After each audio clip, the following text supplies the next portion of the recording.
होली खुशियों का त्योहार है, लेकिन रानो चिड़िया के लिए ये किसी डरावने सपने से कम नहीं थी। पूरे जंगल में चीख पुकार मची थी और हर कोई रानो को नफरत भरी नजरों से देख रहा था। रानो, तूने ये क्या किया? ये रंग है या तेजाब? मेरी आंखें जल रही हैं। नहीं तोता राम भाई, मेरा यकीन करो, मैंने तो प्यार का रंग बनाया था। झूठ बोल रही है ये चिड़िया। ये चाहती है कि इस जंगल पर सिर्फ इसका राज हो। कहानी एक दिन पहले शुरू हुई थी। कालू और गोरी रानो की बढ़ती लोकप्रियता से जल रहे थे। कालू ने शहर के पास एक जहरीला काला केमिकल चुराया था। कालू, ये रंग अगर किसी के पंखों पर लग गया तो वो कभी उड़ नहीं पाएगा। पर हम ये रानो के पास कैसे पहुंचाएंगे? देखती जा गोरी, रानो भूली है, उसकी यही शराफत उसका काल बनेगी। हम उसके फूलों वाले रंगों में इसे मिला देंगे।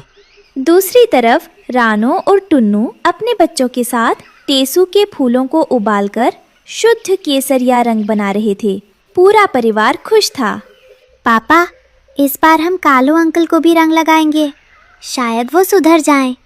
बेटा, नफरत को सिर्फ प्यार से जीता जा सकता है। रानो, तुमने रंग तैयार कर लिया? हाँ टुन्नू, ये रंग इतना कोमल है कि इससे किसी को नुकसान नहीं होगा। तभी गोरी कौवी आंखों में बनावटी आंसू लेकर रानो के पास पहुंची। रानो बहन, मुझे माफ कर दो। मैं और कालू बहुत अकेले पड़ गए हैं। क्या इस होली पर हम फिर से दोस्त बन सकते हैं? अरे गोरी बहन, त्योहार तो होता ही गले मिलने के लिए है।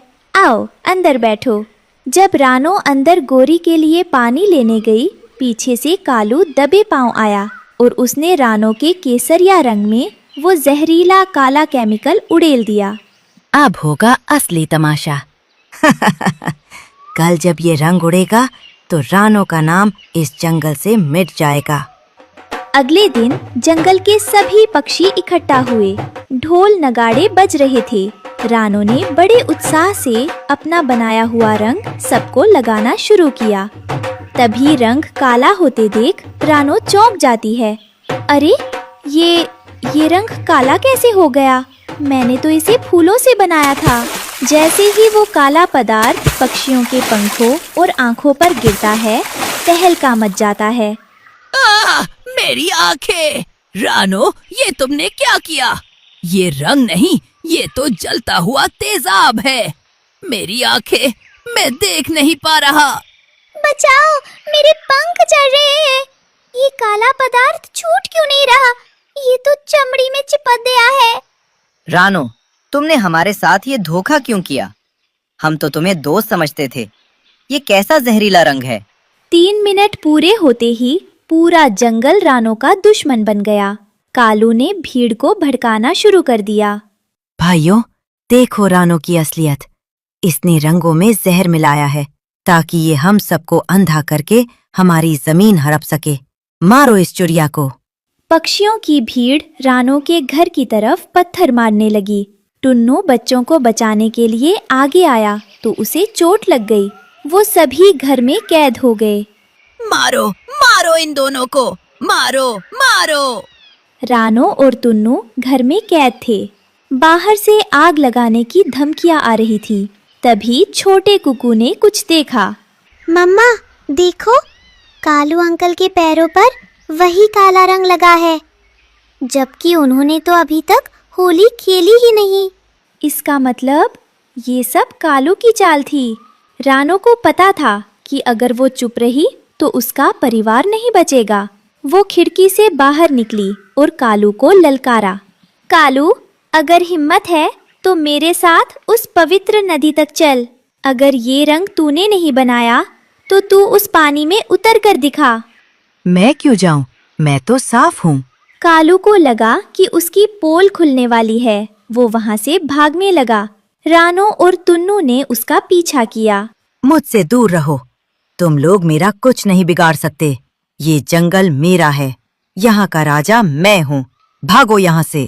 हवा में तेज रफ्तार से पीछा हो रहा है। कालू अचानक एक कटीली झाड़ी में फंस गया। तू कहाँ तक भागेगा कालू? आसमान छोटा पड़ जाएगा तेरे लिए। पर मेरी ममता का पीछा खत्म नहीं होगा। आज तुझे सबके सामने अपने पापों का हिसाब देना ही होगा। डर के मारे कालू का संतुलन बिगड़ने लगा। सामने एक विशाल नागफनी मतलब कंटीली झाड़ी का जाल था। कालू सीधा उन जहरीले कांटों के बीच जा गिरा। बचाओ! रानो बहन, मुझे निकालो यहाँ से।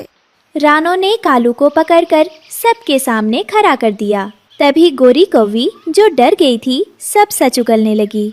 मुझे माफ कर दो, ये सब कालू का आइडिया था। उसने कारखाने से वो केमिकल चुराया था। टुन्नू चिड़ा ने कालू के घोंसले से वो बची हुई जहरीली बोतल ढूंढ निकाली। रानो ने तुरंत दादी माँ का बताया हुआ नुस्खा नीम का पानी और हल्दी तैयार किया और सबके जख्मों पर लगाया। रानो, हमें माफ कर दो। हमने बिना सोचे समझे तुम पर शक किया। पूरे जंगल ने मिलकर फैसला किया कि कालू और गोरी को इस जंगल में रहने का कोई हक नहीं है। उन्हें काला मुंह करके बाहर निकाल दिया गया।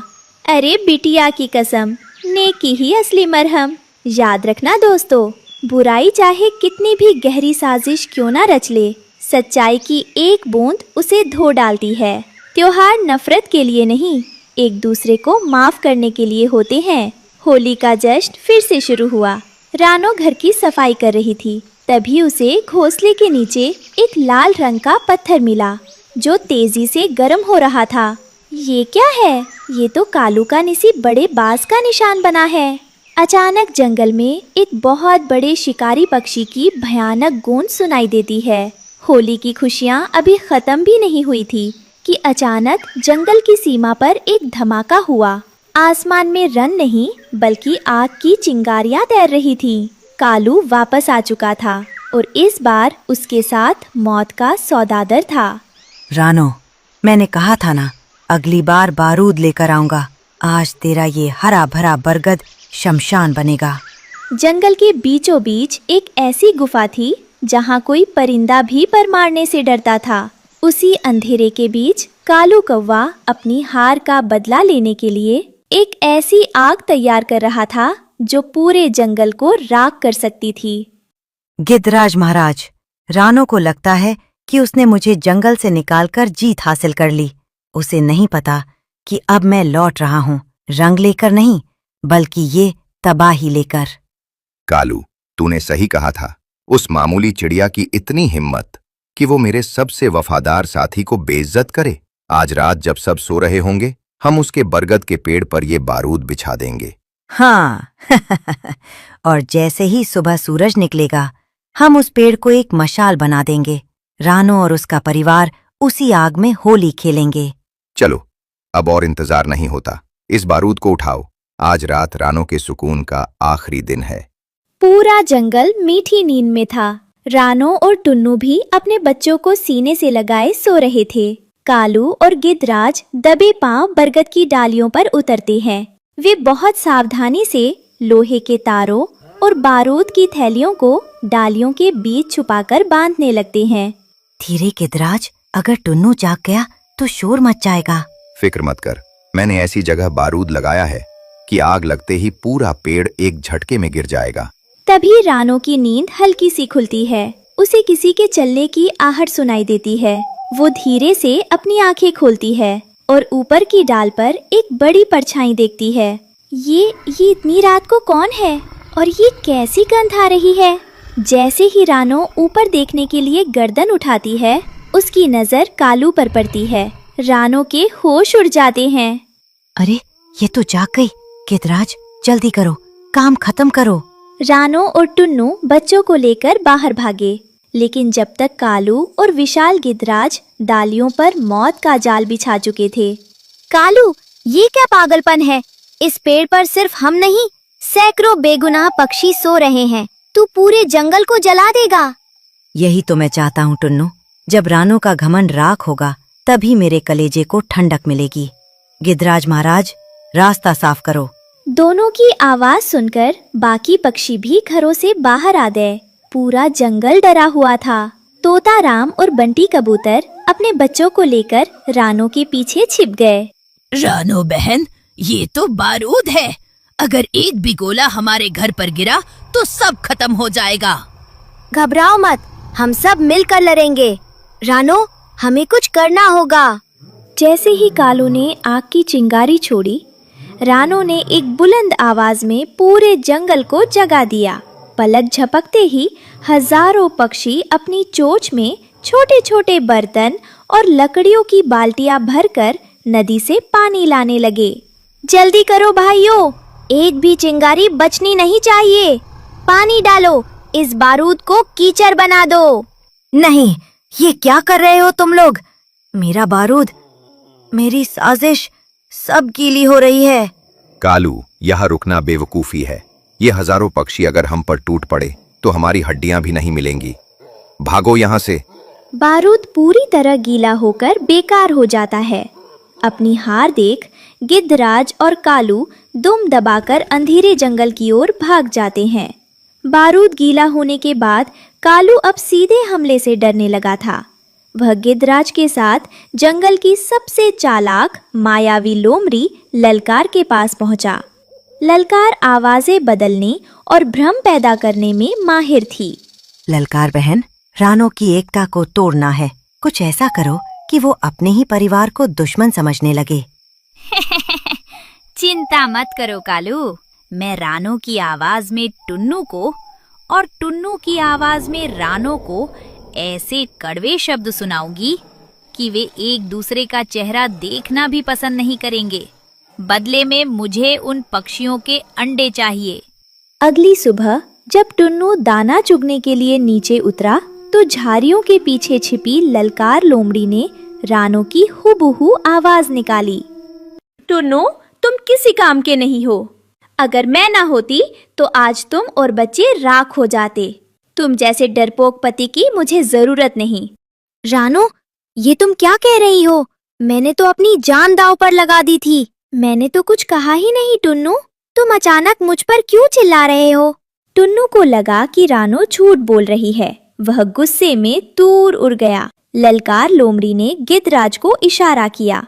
जैसे ही टुन्नू अकेला हुआ, गिद्धराज ने उसे दबोच लिया। पकड़ लिया। अब रानो को वो सोने की चाबी देनी ही होगी, वरना टुन्नू आज मेरा डिनर बनेगा। रानो को शक हुआ कि कुछ तो गड़बड़ है। वह चुपके से नीचे उतरी और उसने देखा कि ललकार लोमड़ी अपनी आवाज बदल बदल कर हंस रही थी और कालू से इनाम मांग रही थी। तो ये उस लोमड़ी की आवाज का जादू था। इसने मेरे और टुन्नू के बीच आग लगाई है। अब इसे सबक सिखाना होगा। रानो समझ गई थी कि लोमड़ी को ताकत से नहीं बल्कि दिमाग से हराना होगा। बचाओ गिद्धराज, बचाओ! कालू ने मुझे धोखा दे दिया। उसने सारा खजाना चुरा लिया और अब वो शेर को यहाँ बुला रहा है। अरे, ये तो मेरी आवाज है, पर मैं तो चुप हूँ। ये क्या हो रहा है?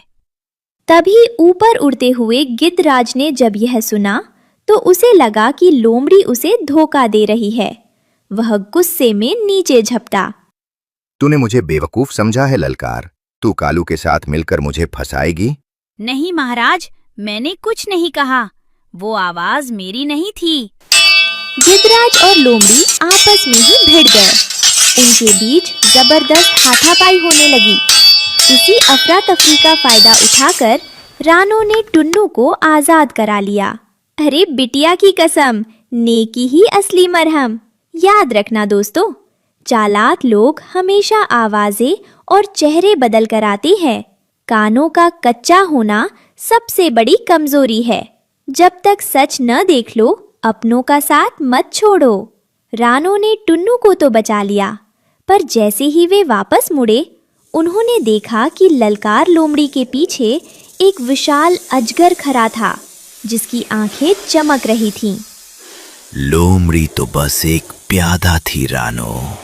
असली शिकारी तो मैं हूँ, जो बरसों से इस बरगद के नीचे सो रहा था।